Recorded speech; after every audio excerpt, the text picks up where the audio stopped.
Bom dia, Bom dia, louvado seja nosso Senhor Jesus Cristo para sempre seja louvado. e salve Maria. Muito bem, meus irmãos, estamos aqui iniciando este terceiro dia, do nosso acampamento para as famílias que estão aí fundamentadas na rocha. Vamos dar continuidade hoje com este tema: nossa casa será uma casa de oração. Nossa casa será uma casa de oração. Eu sou Ítalo Fazanella, fundador da comunidade Sagrada Família, que este ano completa 30 anos de fundação. Nossa sede fica em São Paulo. Casado com a Rosana, daqui a pouquinho ela está aqui do lado. Daqui 14 dias, 35 anos de matrimônio, nós vamos comemorar.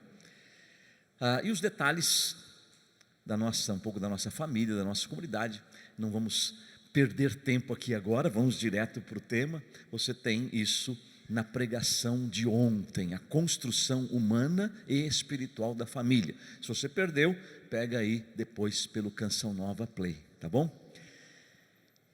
Temos aqui a presença, temos que destacar essa presença especial dos pais de Santa Teresinha do Menino Jesus, relíquias deles, relíquias de primeiro grau, porque nós temos aqui um pedacinho do corpo de Luís e um pedacinho do corpo de Zélia, um tecido humano, uma parte do corpo deles, e a igreja nos ensina, quando temos esta presença das relíquias dos santos, nós temos uma presença especial deles no nosso meio, abençoando a cada um de nós, abençoando as nossas famílias, abençoando você que está em casa também com a sua família.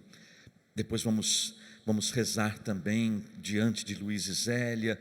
Você terá essa oportunidade também no intervalo. Faço como ontem, no intervalo eu levo ela um pouquinho mais para frente. Quem está aqui no rincão vai poder chegar um pouco mais perto, fazer sua veneração, sua oração, mas de casa também você pode, com certeza, fazer esse seu momento de oração e clamar a Luís e Zélia a graça que você precisa. Ontem falávamos de um casal, a gravidez deles, que veio depois de algumas perdas, através da intercessão de Luís e Zélia, a presença das relíquias. E quantos testemunhos temos nesse sentido. Eu dizia ontem para um casal, nós perdemos a conta de quantos casais nós tivemos notícia, isso os que tivemos notícia, que não podiam engravidar, e hoje estão com seus filhos, até gêmeos, casais que os médicos já tinham 5, 6 anos tentando. Os médicos tinham falado: vocês naturalmente não podem, já tinham recomendado fertilização in vitro, então essas diversas técnicas de fertilização que acabam sendo um problema muito sério, porque quando você se submete a uma fertilização, a gente sabe que embriões já foram concebidos, são descartados, e o nome disso é aborto, e o nome mais real do aborto é assassinato de crianças no ventre das mães, Então nós católicos cristãos não podemos nos submeter a esse tipo de manipulação genética. Se for um tratamento para ajudar o casal naturalmente a ter seus filhos, sim, mas do contrário, a moral católica fala com muita clareza sobre esse tipo de coisa. Mas não é o nosso assunto, porque eu falava dos testemunhos, e você de repente está aí como casal tentando engravidar, não tem conseguido. Você que está em casa, peça hoje a intercessão dos santos Luís e Zélia Martã, e com certeza você fará parte desse número imenso de pessoas no Brasil que já estão com seus filhos nos braços, para a glória de Deus. Mas veja lá, abra sua Bíblia em Mateus 21. Mateus 21, versículo 12 e 13. Mateus 21, 12 e 13.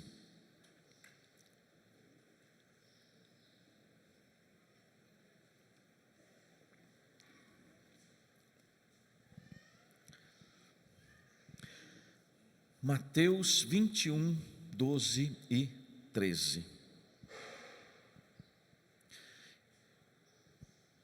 Nossa casa será uma casa de oração, esse é o tema, não vamos esquecer. E o que Jesus diz, ou melhor, o que o evangelista Mateus diz nesses dois versículos? Ele relata um ato e uma palavra de Jesus.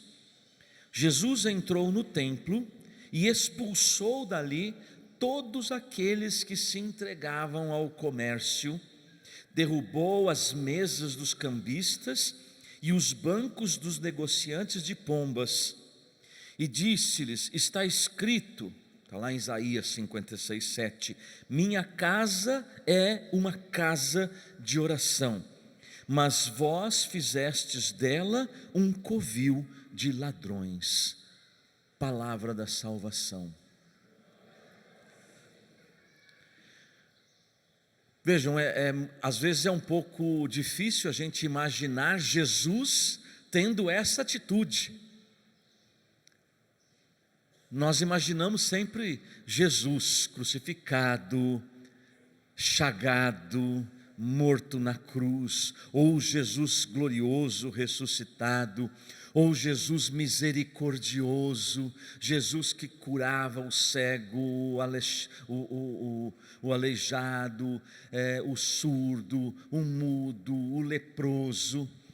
E de repente nós vemos Jesus numa atitude completamente diferente do padrão de comportamento dele. Ele chega no templo e expulsa, você já imaginou isso? Jesus expulsando aqueles comerciantes, derrubando a mesa dos cambistas. Vejam que atitude muito séria de Jesus. Quem estava na missa ontem, Padre José Eduardo, na homilia, ele dizia, ele lembrava uma palavra do Evangelho, onde Jesus diz: o reino dos céus é dos violentos, e somente aquele que faz violência entra no reino dos céus. Mas não é a violência que a gente conhece, a violência das ruas, a violência que nós temos aí nos nossos centros urbanos, a violência da guerra. Não, a violência que Jesus estava falando é uma violência contra o pecado que quer nos derrubar, que quer fazer com que a gente desista do caminho do Senhor, o pecado que quer destruir as famílias. Nós falávamos um pouco ontem sobre isso, quer destruir as famílias. Então, se nós não formos violentos conosco mesmo, ou seja, fazer violência conosco é travar esta luta contra o pecado. Travar esta luta contra o pecado. É uma luta, é uma batalha, é uma guerra espiritual. E quando Jesus vê que a casa do Pai, o templo, um lugar de encontro com Deus, um lugar de oração, se transformou numa casa de comércio, ele fica com uma ira santa, podemos dizer assim, indignado com aquilo que estavam fazendo casa do Pai, que era também a casa dele. E meus irmãos, indignação não é pecado. Eu sempre rezo e peço a Deus que não tire de mim a capacidade de ficar indignado com as coisas erradas. E no nosso mundo tem bastante. No Brasil tem muita coisa errada. Se a gente acha que está tudo bem, está tudo bem, e na verdade não está. Mas não é somente uma indignação que nos deixa irado, não, é uma indignação que te coloca numa atitude de uma decisão na sua vida, que aí se torna essa atitude de violência, principalmente contra você, sobretudo, contra o pecado. E aí nós que somos casados, nós que somos família, esta violência para, como fez Jesus, expulsar da nossa casa tudo aquilo que está transformando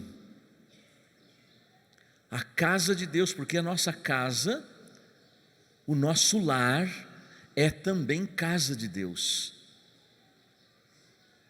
A igreja lá no Vaticano II, depois João Paulo II, Bento XVI, Papa Francisco, Papa Paulo VI, chamavam e chamam a família de igreja doméstica. A nossa casa é uma igreja doméstica. Como igreja, ela precisa reproduzir aquilo que vivemos na igreja, reproduzir ali. O que a gente vive na igreja? A gente vive o encontro com Deus, através da oração, através de uma liturgia, através de um rito. Nós temos um encontro com Deus, nós temos um relacionamento com Deus. Falar que a família é uma igreja doméstica é reproduzir aquilo que a gente vive na igreja em casa. Aí a vida que nós temos em casa, na família, ela é coerente com a nossa vida na igreja. Por isso temos que ter essa atitude, esta coragem de Jesus, de dizer: minha casa é uma casa de oração.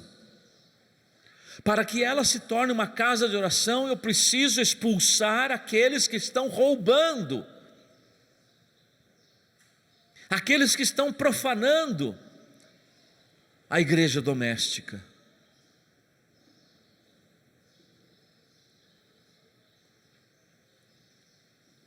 A maioria dos programas de televisão, aquilo que a internet muitas vezes oferece,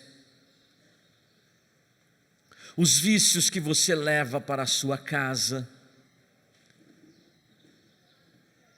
para proclamar como Jesus: minha casa é uma casa de oração, você muitas vezes vai ter que pegar, como diz em outros evangelhos, a mesma passagem, que Jesus precisou fazer um chicote. Então às vezes você vai ter que pegar no chicote para expulsar. É um verdadeiro exorcismo que Jesus está nos falando. Você precisa expulsar o inimigo que está tentando destruir a sua casa, a sua família, o seu lar. E ao invés de igreja doméstica, ele quer transformar em qualquer outra coisa, menos igreja doméstica. Nós não podemos, nosso lar é um lugar sagrado. E como um lugar sagrado, nós não podemos deixar que entre elementos que venham a profanar este lugar sagrado. A pessoa humana é sagrada, a vida humana é sagrada, o matrimônio é sagrado, a família é sagrada. Tanto é que Jesus, o Pai, quis que Jesus nascesse numa família sagrada, numa sagrada família. Deus está mostrando com isto que Ele instituiu a família como um espaço sagrado. E dizer que é um espaço sagrado significa dizer que é um espaço habitado por Deus. Quando você faz alguma consagração, significa que você está entregando a sua vida para ser habitado por Deus. Você é um consagrado. um espaço religioso foi consagrado para que ele se tornasse sagrado.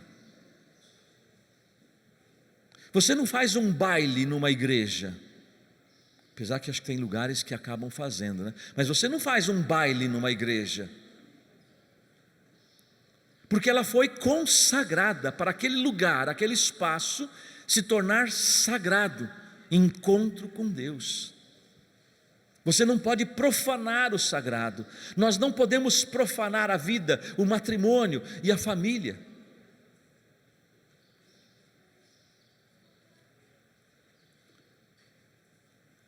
Temos que respeitar o caráter sagrado da pessoa humana, da vida, do matrimônio e da família. O inimigo não respeita e ele vai tentar destruir. E ontem nós falávamos, ele vai destruir aqueles que ouviram a palavra de Deus e não colocaram em prática. Por quê? Porque construíram a sua vida, o seu matrimônio e a sua família sobre a areia. Aquele que constrói na rocha, que é Jesus, vem os ventos, as tempestades, as enchentes, os terremotos, os ataques, aquela casa fica em pé, porque foi fundada na rocha. Então, meu irmão, minha irmã, uma coisa que a gente também precisa entender, primeiro é esse valor da importância da oração, ou a importância do valor da oração, e a decisão de fazer da nossa casa uma casa de oração, é uma decisão, você precisa decidir fazer da sua casa uma casa de oração. Lógico que você não vai pegar agora, chegar na sua casa, agarrar todo mundo e levar para frente da imagem de Nossa Senhora e obrigar a rezar o terço. Tem que usar a estratégia do Espírito Santo, a sabedoria do Espírito Santo. Não é esse tipo de violência que Jesus está falando. Temos que ter sabedoria. Temos que ter sabedoria. Não obrigar. Eu lembro, eu e a Rosana, os nossos filhos, os dois mais velhos, já têm mais de 30, são casados. Eles pequenininhos, a gente rezando o terço à noite em casa. A gente chamava para rezar na última dezena. Às vezes chamava na quarta, na terceira. Aí você vai indo assim até conseguir o terço todo. Às vezes chamávamos eles para rezar o terço. Não queriam, estavam no quarto brincando, então nós deixávamos. E íamos rezar o terço ali na sala. De repente, vinham os dois com o tercinho na mão, perguntando: podemos rezar com vocês? É assim, você vai conquistando pelo exemplo. É assim que tem que ser na família. Então é uma decisão, quando você tem consciência da importância do valor da oração. E o que é oração? Oração, meus irmãos, não é repetir fórmulas, não é fazer orações. Ter vida de oração não é você pegar um livrinho de oração e ler aquele livro todo dia, o dia inteiro. Não. Os livros de orações são muito bons, nos ajudam, são ferramentas. Mas o que é oração? Oração, ela é um relacionamento com Deus. É um relacionamento pessoal com Deus. É um relacionamento amoroso com Deus. É um relacionamento de amor. Se nós nos amamos, queremos estar sempre o máximo possível junto da pessoa amada. Esse relacionamento de amor com o Senhor vai nos aproximar cada vez mais dele, e o nosso diálogo com ele se torna oração. Isto é oração, não é fazer orações, mas ter um relacionamento. Porque se a gente não tem esse relacionamento de amor com o Senhor, a nossa oração fica mecânica, cansativa, sem graça, nos dois sentidos, né? Sem graça, porque não dá vontade de rezar, um negócio meio, né? E sem a graça, porque não vem a graça numa oração mecânica, cansativa. Por quê? Porque ela deve partir desse princípio, desse pressuposto de ser o fruto de um abandono daquele que ama. Daquele que ama. Teresinha, Santa Teresinha, filha de Luiz e Zélia, ela nos dizia assim: pensar em alguém que você ama é rezar por ela. É isto. Quando você pensa em Deus que você ama, você sabe que Deus te ama, brota naturalmente a sua oração, o seu relacionamento com Ele. Veja, o Catecismo da Igreja Católica, no parágrafo 2685, o Catecismo, no parágrafo 2685, diz assim: a família cristã é o primeiro lugar da educação para a oração. Vejam, os filhos precisam ser educados para a oração. Ninguém nasce sabendo rezar. Há necessidade de um processo educativo. E a família cristã é o primeiro lugar da educação para a oração. Fundada no sacramento do matrimônio, é a igreja doméstica, na qual os filhos de Deus aprendem a orar como igreja e a perseverar na oração. Para as crianças, particularmente, a oração familiar cotidiana é o primeiro testemunho da memória viva da igreja, reavivada pacientemente pelo Espírito Santo. Olha que bonito isso, que profundo e importante. A oração familiar cotidiana é o primeiro testemunho da memória viva da igreja, aonde que os nossos filhos vão buscar uma memória viva da igreja, senão no testemunho de oração cotidiana no seu lar.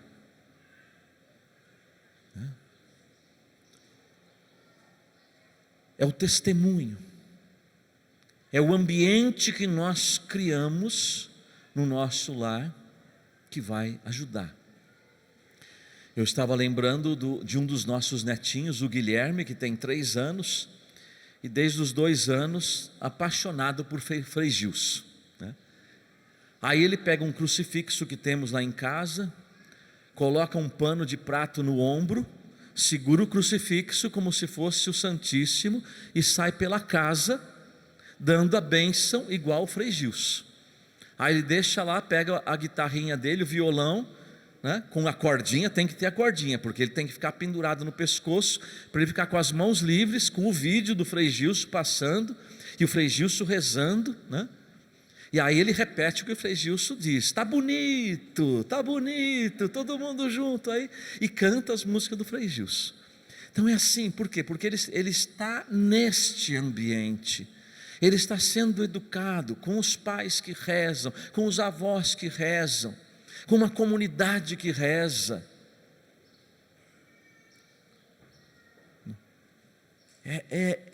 Essa memória que nós precisamos deixar marcada. Bento XVI, grande Bento XVI, no Encontro Mundial das Famílias em Valência, se não me falha a memória, ele dizia assim que os filhos tenham mais lembranças positivas do que negativas do relacionamento dos seus pais. Ontem eu dizia que uma das filhas de Luiz Martin tem uma frase dela, Maria, a mais velha: os meus pais sempre pareceram santos para nós. Olha a memória, os meus pais sempre pareceram santos. Ou seja, para nós eles sempre foram santos. Que marcas que nós estamos deixando na memória dos nossos filhos e dos nossos netos. Nós sabemos que os avós, e hoje somos avós, têm uma grande importância de influência na vida dos netos. Então nós temos que ter essa preocupação. O que nós estamos deixando de marca?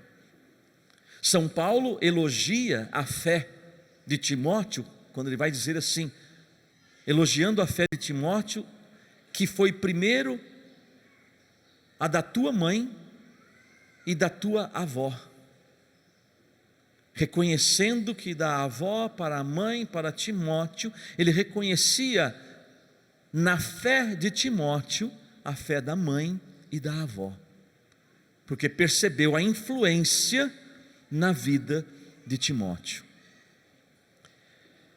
Nós temos famílias fracas, enfraquecidas, vencidas, porque não rezam, não sabem o poder que tem a oração e são seduzidas pelas propostas do mundo. E as propostas do mundo são muitas: o entretenimento, tudo aquilo que tira atenção, o foco, tira atenção das coisas fundamentais, daquilo que não passa. Nós, disse Jesus, estamos no mundo, mas não somos do mundo. Só que muitas vezes nós nos comportamos como se fôssemos do mundo, como se estivéssemos criando raiz nessa terra, como se nós não fôssemos destinados para a eternidade e para o céu. Nós cristãos batizados, nós não podemos viver como se fôssemos do mundo. Jesus disse: vocês estão no mundo, mas vocês não são do mundo. Mas a maioria das famílias cristãs hoje vive como se fossem do mundo, pertencentes a esse mundo. Não, Jesus disse: nós não pertencemos a este mundo, o nosso mundo é o mundo futuro.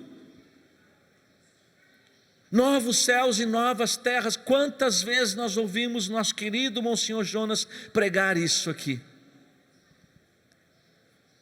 Nós não somos do mundo. Mas muitas vezes, como disse o Papa Francisco, nós trazemos o mundo para dentro de casa, para dentro da igreja, e mundanizamos a igreja, e mundanizamos a família, trazendo toda a imundície do mundo para dentro de casa. Esta violência nós temos que praticar, expulsar todas essas coisas do nosso lar, da nossa vida, porque senão nós não vamos conseguir chegar na meta. Padre Pio diz: o prêmio é dado para quem começa e termina, não para quem começa e depois para. Nós não podemos desistir no meio do caminho, nem perto do final. Principalmente porque no final estamos mais cansados, mais desgastados, mas aguenta firme. A vitória é certa, a vitória virá, a vitória chegará. O Senhor voltará. E nós temos que preparar nossas famílias para esse tempo. No meu livro, meu primeiro livro que eu lancei, No Poder do Louvor, já tem 25 anos. Esse ano será relançado pela editora Canção Nova, No Poder do Louvor. Eu trago uma frase de Santo Agostinho e uma de Santo Afonso Maria de Ligório, que é doutor em oração. Santo Agostinho diz: sabe viver bem quem sabe rezar bem. Sabe viver bem quem sabe rezar bem. Santo Afonso Maria de Ligório diz assim: quem não reza ou reza mal tem pouca luz, tem pouca força. É interessante notar duas coisas. A primeira é que Santo Agostinho associa qualidade de vida com qualidade de oração. Foi isso que ele disse? Sabe viver bem quem sabe rezar bem. Então ele associa qualidade de vida com qualidade de oração. Não adianta você ter uma boa alimentação, você ir para a academia, você cuidar do corpo que precisa. Nós somos templos do Espírito Santo. Você não pode cuidar do templo do Espírito Santo de qualquer jeito. Você não pode botar para dentro do corpo do templo do Espírito Santo qualquer coisa que vai te fazer mal. Tem um mandamento que diz não matar, não é? Acho que nós não esquecemos os mandamentos, né? Não matar. E não matar significa também não matar aos poucos. Quando você não cuida da sua saúde, você está se suicidando, você está se matando aos poucos. Então nós temos que sim cuidar do templo do Espírito Santo. Mas veja, a qualidade de vida não reside aí. Tem uma parte, um percentual, mas a maior qualidade de vida é esta: sabe viver bem quem sabe rezar bem. Santo Afonso: quem não reza ou reza mal tem pouca luz, tem pouca força. Então eu acho interessante isso daqui, porque ele coloca no mesmo patamar, vejam, quem não reza ou reza mal. Então quer dizer, quem não reza e não reza mal tem pouca luz, tem pouca força. Por isso que somos fracos, por isso que as famílias se enfraquecem. Então rezar mal, meus irmãos, é a mesma coisa que não rezar. Santo Afonso é doutor em oração, doutor proclamado pela igreja. Rezar mal é como não rezar. Então nós só temos essa opção: ou nós rezamos bem ou nós não rezamos. E se nós não rezarmos ou rezarmos mal, nós seremos presa fácil do inimigo, que equivale a dizer ter uma vida medíocre. João Paulo II escreveu isso na Novo Milênio Neunte. Nós cristãos temos que ter a medida alta, e não uma vida mediana, que ele diz que é uma vida medíocre. Eu cumpro as minhas obrigações. Será que isso dá para sustentar uma batalha espiritual? Quem reza pouco ou não reza tem pouca luz, tem pouca força.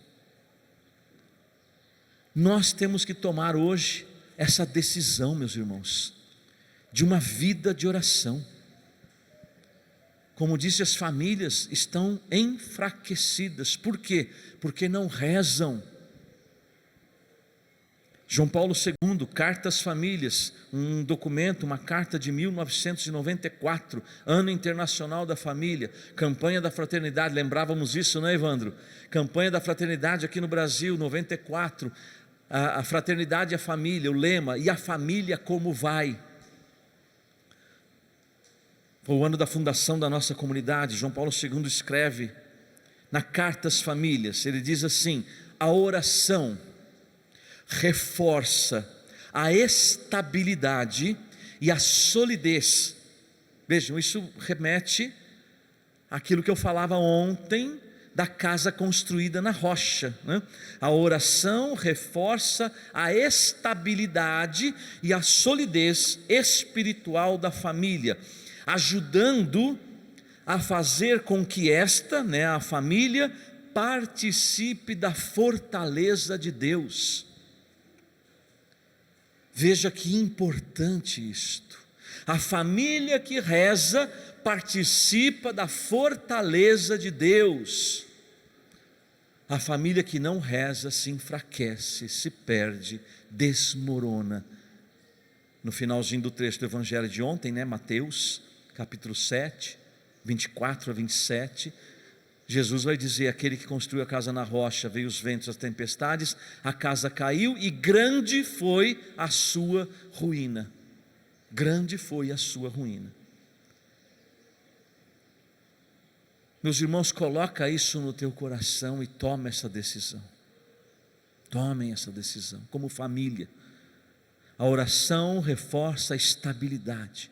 Quantas famílias instáveis, porque não tem estabilidade. Quantas famílias fracas desmoronando, porque não tem solidez. firmeza, alicerce, fundamento. O que está faltando então? Oração, porque a oração reforça a estabilidade e a solidez da família, solidez espiritual da família, e faz com que ela participe da fortaleza de Deus. A fortaleza de Deus. Eu falava aqui agora do tema da campanha. Ontem nós mostramos aqui este livro, foi o último que eu lancei, e a família como vai, justamente com esse tema, né? O último livro abençoado, tive essa graça, né? O último livro abençoado por Monsenhor Jonas. Ele iria fazer o prefácio, não pôde, estava doente. A Luzia fez o prefácio. A Luzia me pediu esse livro, né? Ela fez o prefácio e Monsenhor abençoou este livro. E a família como vai? Aqui eu trouxe uma passagem de uma carta de Lúcia. Foi bastante divulgado isso na internet. Uma carta de Lúcia, a irmã Lúcia de Fátima, vidente, ao falecido cardeal Cafarra. Na época não era cardeal, quando o Papa João Paulo II confiou a ele o antigo Pontifício Conselho para a Família. João Paulo II, muito preocupado com a família, ele confiou ao padre Cafarra, ao bispo, depois ele se tornou cardeal, este Pontifício Conselho da Família e o Instituto João Paulo II de Estudos do Matrimônio e da Família. Diante de uma tarefa tão grande, o que o cardeal Cafarra fez? Escreveu uma carta para Lúcia, que foi carmelita, pedindo oração.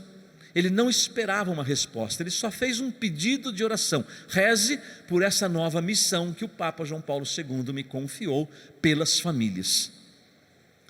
Para surpresa dele, Lúcia respondeu a carta, e no final da carta está este trecho que eu vou ler para vocês.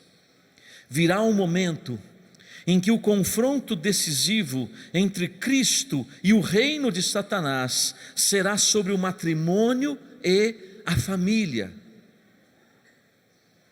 Aqueles que trabalharem pelo matrimônio e pela família irão sofrer tribulações e perseguições, mas, padre, não tenha medo, porque Nossa Senhora já lhe esmagou a cabeça. Vocês perceberam o peso destas palavras de Lúcia? O confronto, a batalha decisiva, a batalha final entre Cristo e o reino de Satanás será sobre o matrimônio e a família. Essa batalha, ela já começou. O tanto que a família tem sido atacada. Vejam, meus irmãos, nós que somos família, nós que somos casados, a batalha final entre Deus e Satanás não vai ser na sacristia, não vai ser no convento, vai ser na família. Não sei se vocês percebem isto.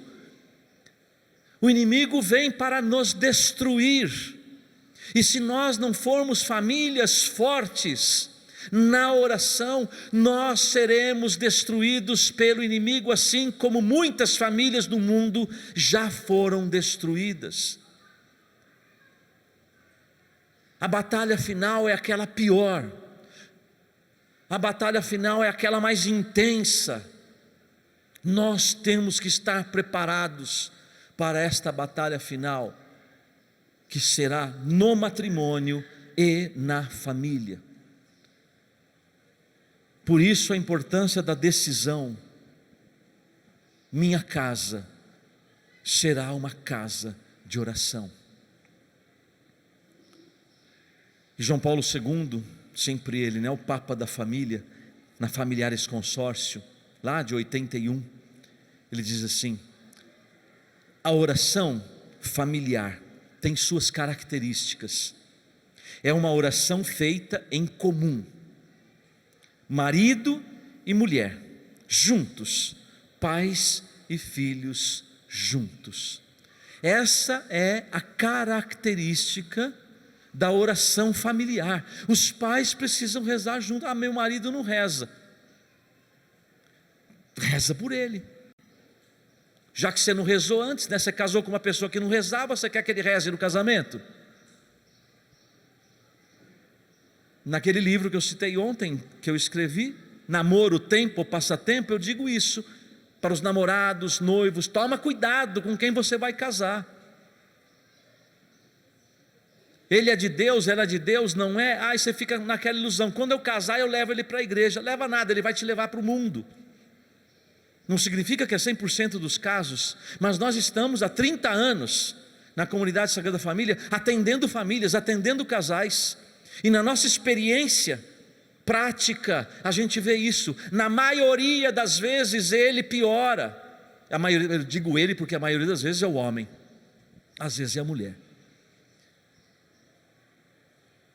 Você quer ter um casamento em Deus? Faça com que o seu namorado, o seu noivo, a sua noiva, a sua namorada seja de Deus antes de vocês irem para o altar. Agora muitos foram para o altar assim, agora tem que consertar, tem que ir para a oficina. Graças a Deus a palavra de Deus diz: para Deus nada é impossível. Agora a gente fica, como diz uma amiga nossa, no departamento do milagre. Tem que ir para o departamento do milagre. Mas a Deus nada é impossível. A quem tem fé, tudo é possível. Tudo é possível. Zélia repetia isso várias vezes, Luiz também. Nada é impossível para Deus, para quem crê. Nada. Eles cultivavam essa vida de oração. Que a oração na casa é insubstituível para a educação dos filhos. Não tem nada melhor para a educação dos filhos do que a oração do casal, do que a oração da família. Lógico, você vai transmitir valores, você vai educar nos valores morais, nos valores religiosos, nos valores sociais, vai, mas a oração, nada substitui o valor da oração. Luiz e Zélia, eu dizia ontem, 5:30 da manhã, missa, todos os dias. Então eles arrastavam todos os filhos, arrancavam da cama 5 horas da manhã para ir para a igreja. Não, aquilo que eu falava, dava o exemplo do Paulinho e da Regina. Porque nas cartas e nos escritos sobre eles, vai dizer assim: quando Zélia voltava da missa, a primeira coisa que ela fazia quando acordava as crianças, era perguntar assim: você já entregou seu coração para Jesus hoje? Você já entregou seu coração para Jesus hoje? Então eles foram conquistando estas filhas no exemplo, mas a missa 5:30 todos os dias. Aos domingos sim, não abriam mão, aí a criançada toda na missa de domingo.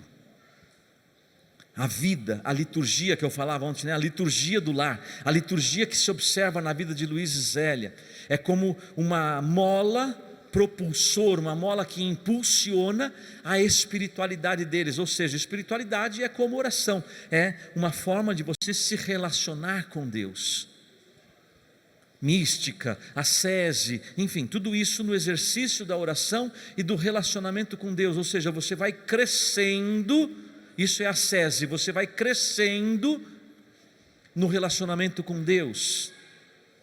Ainda que Teresinha fale sobre a infância espiritual, que é a sua doutrina, que é a sua espiritualidade, a pequena via, de nos tornarmos crianças diante de Deus. Mas aí tem uma observação: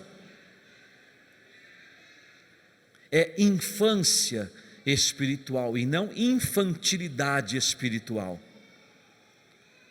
A infância espiritual requer que você caminhe e cresça numa maturidade de relacionamento com Deus. Você aprendeu, nós aprendemos orações quando crianças. A gente tem que crescer, A gente não pode continuar com as orações que a gente aprendeu de criança, pode continuar com elas, mas a gente tem que crescer no relacionamento com Deus. É entrar na pequena via, é entrar na infância espiritual, mas não sendo infantil, é sendo pequeno, como diz Teresa. Tamanha pequenez que ela se achava incapaz de fazer os grandes sacrifícios dos grandes santos e mártires. Por isso o Evandro lembrou ontem do elevador. A experiência que Teresinha teve numa casa de uma família mais abastada, na casa tinha elevador. E ela estava tentando encontrar um caminho para chegar ao céu. E ela ficou maravilhada com aquele elevador. E aí ela falou: agora eu sei, eu descobri, Jesus, os teus braços vão ser o meu elevador para o céu. Porque eu sou muito pequena. Luiz e Zélia não sentavam-se à mesa para comer todas as refeições sem rezar. Bênção, ação de graças, agradecer a Deus o dom da providência, daquele alimento, ensinar as crianças a serem gratas a Deus, pela providência na sua casa, na sua família, partilhar, quantas vezes eles partilhavam, tinham um coração aberto, dócil, as esmolas que Luiz colocava na mão de Teresinha. Aqui esse lenço aqui é um lenço da canonização de Luiz e Zélia em 2015.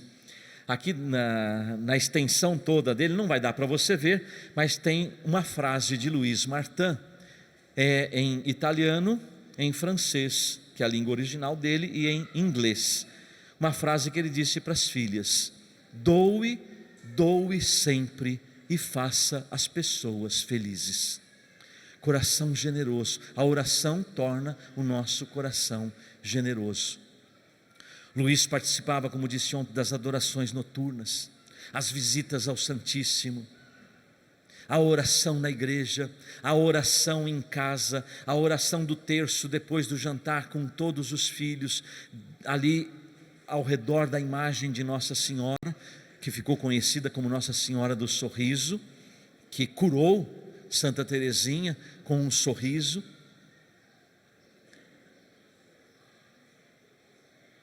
Vejam a dinâmica de oração desta família.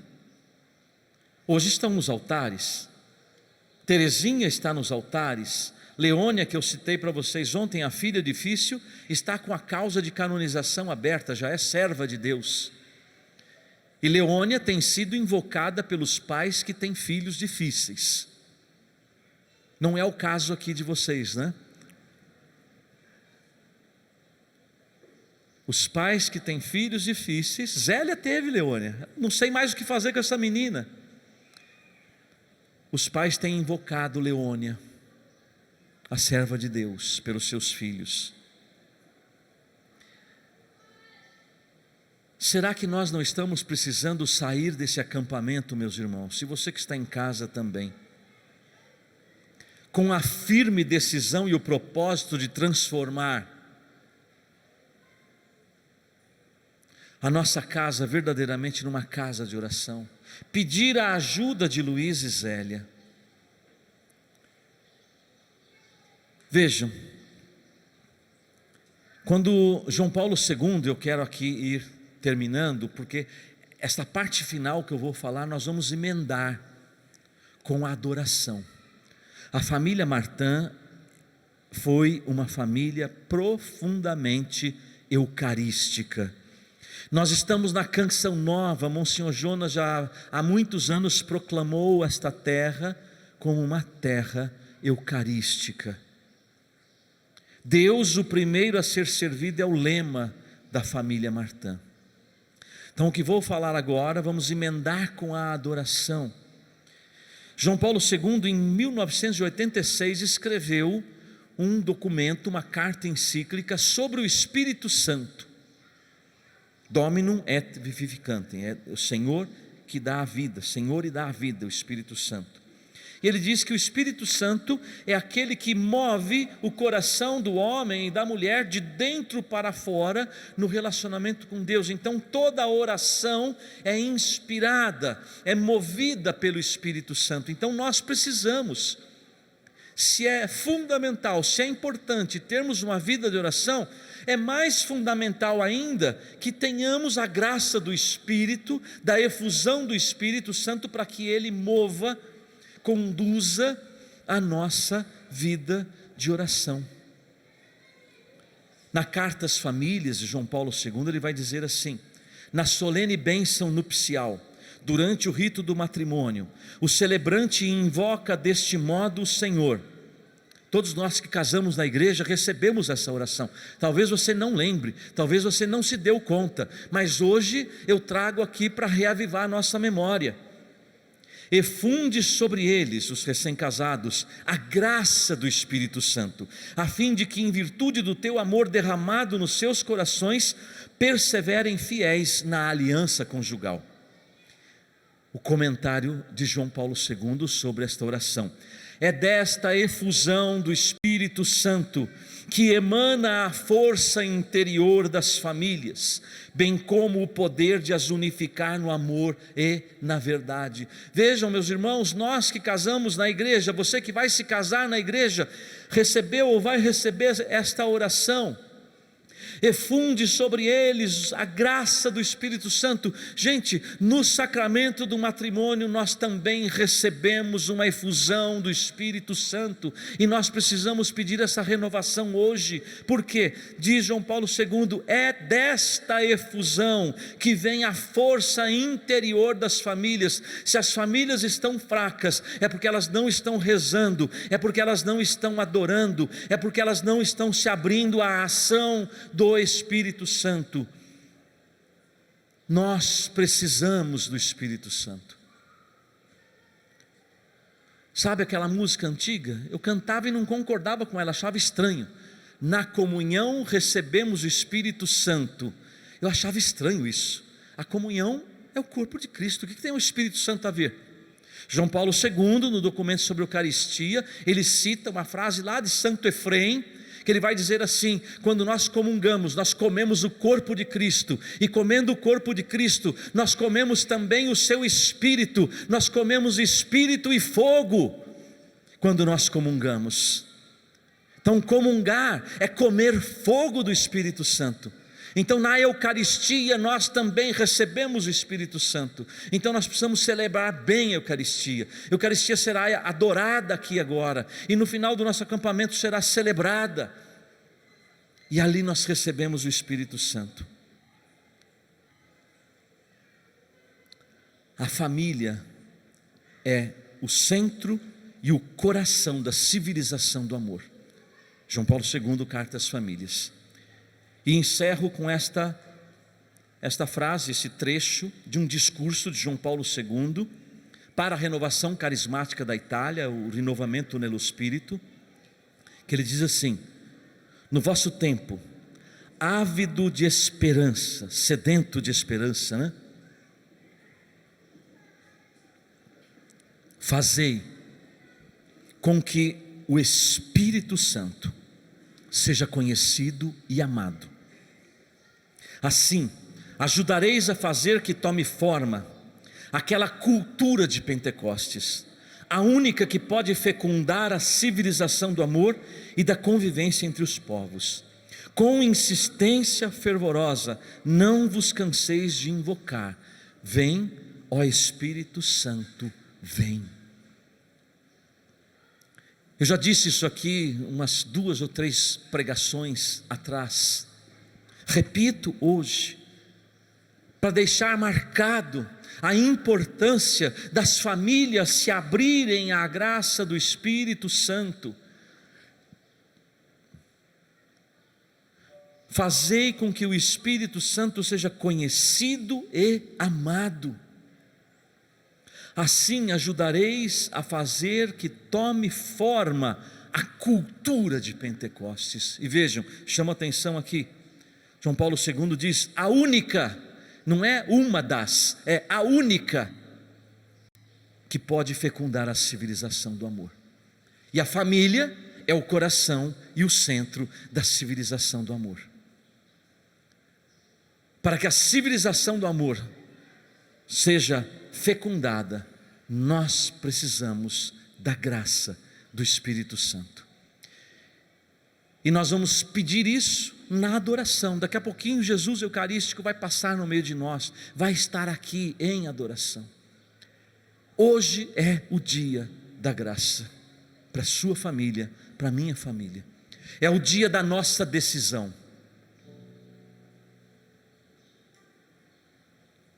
É o dia de nós vestirmos a armadura de Deus e irmos com toda a força de Deus, para esta batalha. E se a nossa geração tiver que enfrentar a batalha final, nós vamos enfrentar. E sairemos vitoriosos, porque Lúcia, com certeza inspirada por Nossa Senhora, disse: Padre, e diz para nós também, não tenham medo, porque Maria já esmagou a cabeça de Satanás. E ele será vencido, ele não vencerá sobre as nossas famílias.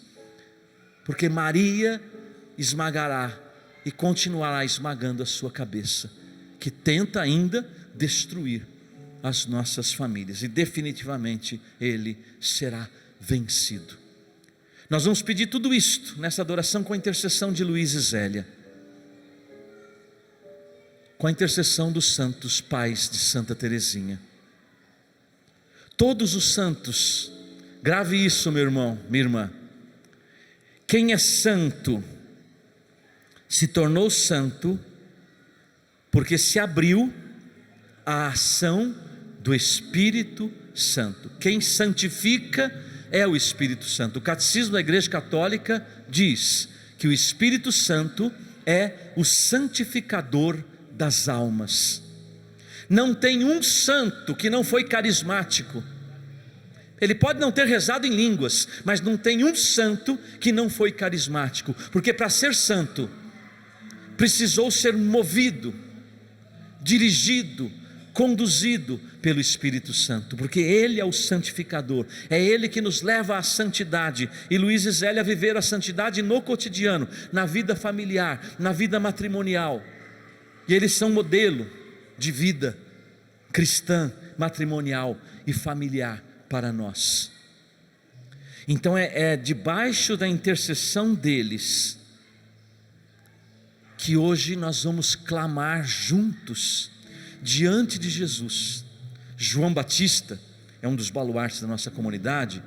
Ele apontou para Jesus e disse: eu batizo na água, mas vem outro mais poderoso do que eu. Ele vos batizará no Espírito Santo e no fogo. Ele vos batizará no Espírito Santo e no fogo. Vamos abrindo o nosso coração para acolher esta adoração. Meu irmão, minha irmã, você que está em casa também, precisa ser a adoração das nossas vidas, a adoração da decisão. Minha casa será uma casa de oração, uma verdadeira igreja doméstica.